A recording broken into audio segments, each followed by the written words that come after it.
Hallo liebe Tabletop-Freunde. Ja, ihr seht, hier liegt nochmal Broken Legions. Jetzt denkt ihr euch, das gab's doch schon. Wenn ihr den Titel schon gelesen habt, habt ihr auch gesehen, ja, das gab's schon, aber auf Deutsch und noch nicht auf Englisch. Ich bekomme gerade immer wieder mal Anfragen, ob ich denn die ein oder andere Review, das ein oder andere Video nicht auch mal auf Englisch machen könnte. Denn scheinbar gibt es, obwohl Osprey Wargames ein englischer Verlag ist und es ein englisches Regelwerk ist, keine oder wenige Reviews dieser Osprey-Regelwerke auf Englisch. Nun, da ich denke, dass ich einigermaßen Englisch kann und mich neue Herausforderungen auch immer ein bisschen reizen, habe ich mir gedacht, gut, dann gibst du den Anforderungen mal nach. Also gibt es heute ein Review dieses Buches auf Englisch. Wenn mein Englisch nicht ganz so toll ist oder nicht ganz so rüberkommt, seht's mir nach.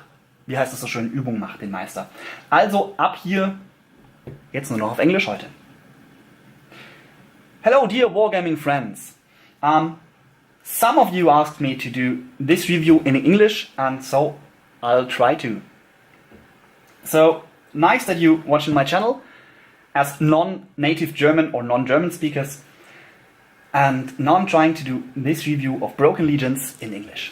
So, Broken Legions, a little fantasy skirmish wargame playing in the times of the Roman Empire, but it's not straight historic. You see it on the cover, there's a big monster with horns and chains, so there's a fantasy part in it. Yeah, let's look through the book. At first, here a little intro, what we're playing, and it's telling that the Roman Empire existing for 500 years, and it's not like in our world, so there are mythical and magical stuff, like artifacts or monsters or anything, so the gods are on Earth. And there are groups, like some orders or anything, and they try to get those artifacts or to reserve them for later times. As any rulebook from Osprey, here are the things you're needing. An opponent, so wargaming alone is boring. You need miniatures, and this is the nice thing, you need something between 7 and 12 models per side. You could use 25 to 30mm scale. I think you could play it also in 20mm or 15mm. Just you have to change the measurements. So normally you switch from the inch system to the metric system. So normally using 6 inch, using for movement using 6 centimeters. Yeah, then you need dice. This is a special thing here. You don't use D6, you're using D10. It would be nice if you're using some in different colors. You need a measure, so this should be no problem as a wargamer. You need counters. And then you need counters for different effects. The most common, the thing here, are activated, broken, charge, and may not shoot. You could use just simple colored tokens or pieces of paper where you write on what happened to the miniature. And also you could need some objectives for some scenarios. So you could use simple counter again, or if you have them, some scenic elements. So then you need a warband rooster. You can download them on the Osprey homepage, and I think there is one in the back of the book somewhere hidden. Or not.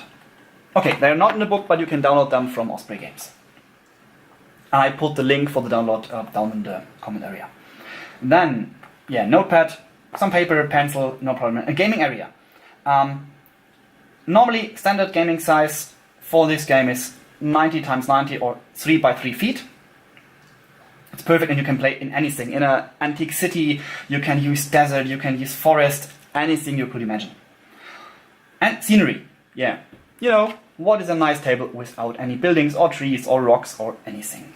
Then, rules. This is the nice thing of the Osprey games. You have...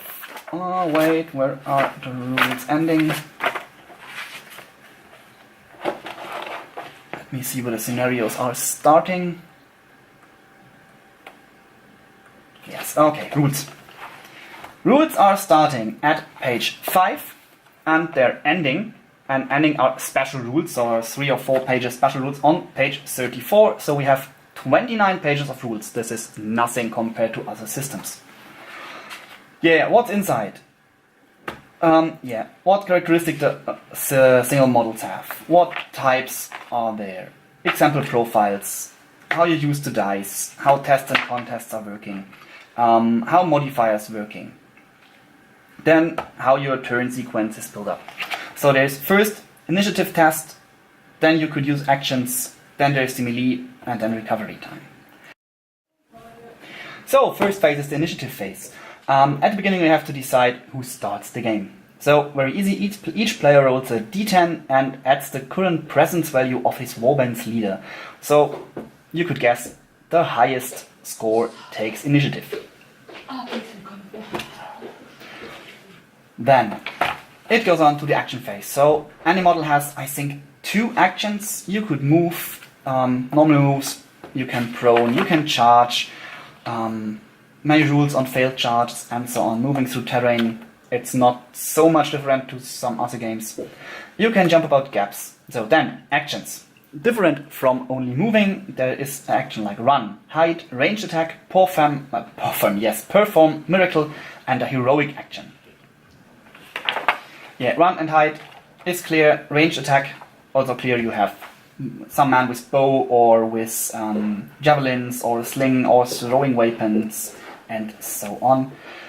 Line of sight, how it works, what damage they do, what range they have, special rules and so on. Now, perform a miracle is the same like using magic. Then heroic actions are, you could guess, for heroes.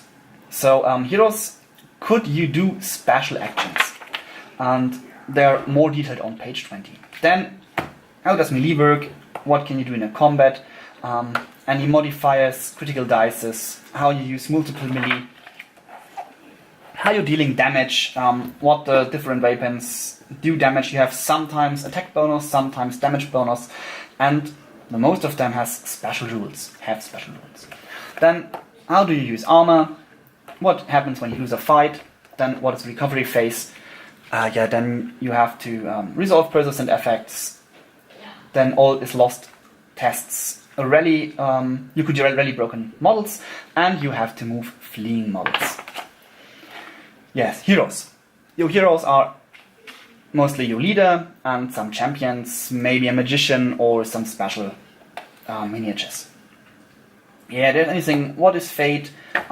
What can you do with heroic actions? There's something like bring him down, clash of champions, entreat the gods, hold line, to me man. So different actions you could use in the battle. An example is Clash of Champions.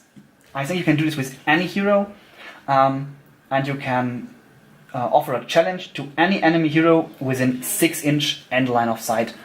And then normally the enemy could choose to accept the challenge, then they do a duel, or he couldn't accept the challenge, then the enemy hero immediately suffers a -1 modifier on his presence for the rest of the turn. Then miracles, how to use miracles, and most interesting, what miracles exist. Yes, then we have the special rules you get on models, on weapons, and on anything. They're explained here, and these are a few sites. Yes, and these are rules, and here we start with the warbands. So there are some warbands. So the Soldiers of the Eagle are the standard Roman warband with legionnaires, a centurion as leader.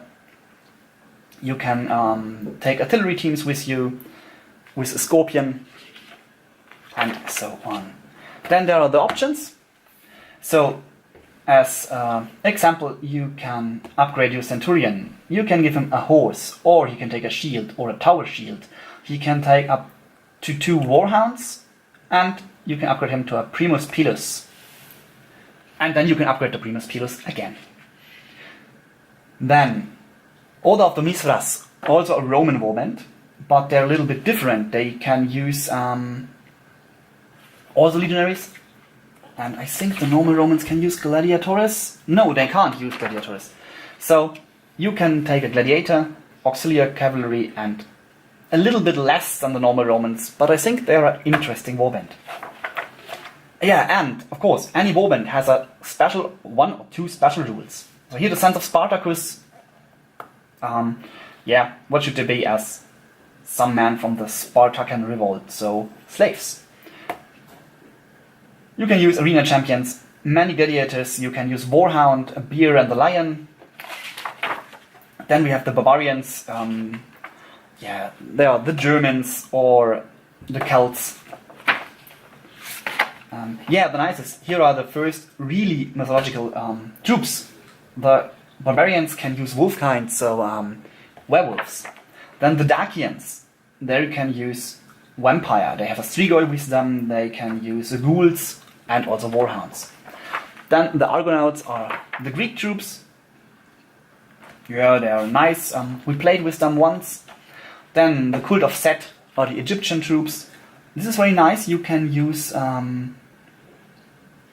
eternal warriors and their mummies. Then the Parthians, and I think someday in the future I will play them, because they could take with them a Lamassu and Cataphract, so very heavy cavalry. Then you can recruit auxilia. These are like in other games called mercenaries. Yeah, for example, Amazons, Centaur Scouts, Skin Changers, Cyclops, a Demigod, Necromancer, and so on. And then the scenarios are starting, and there are many different scenarios. So just as an easy, one side your enemy, one side you, and then battle, or you can have wandering monsters. So maybe you're playing, and then somewhere is a Chimera, or some Harpies, or a Hydra to kick your man's ass. Yes, here are the scenarios. My example, you should search a treasure of the gods. Or there's a beast you have to kill, or many different, five different scenarios and rules how to play, where we are here, how to play a campaign, how to deal injuries in the campaign, what happens when your leader dies, how to use experience, how you pay retainers, how you recruit new recruits, and so on. Yes, and this is Broken Legions. Very nice game. We played it now twice. It's a little bit boring if you use only man-to-man fighters and no bowmen or cavalry or creatures, because then it's really just moving onto the enemy army, make some fight, and then it's gone. But it's a very nice game. You could use many miniatures. There are no special miniatures for it. I think Victrix has some very nice and some other miniature producers also. So I hope my English was good enough to do this review for you. If you have any questions or any ideas for next videos, for another videos, or questions to Broken Legions, just put them down in the comments. I'll try to answer you as quick as possible. Also, thumbs up would be nice, even a abonnement, or follow me. I don't know how it's in English on YouTube. Follow me if you like to, would be very nice. And then till the next time to an English video of Flo's Tabletop Rye. Have a nice evening.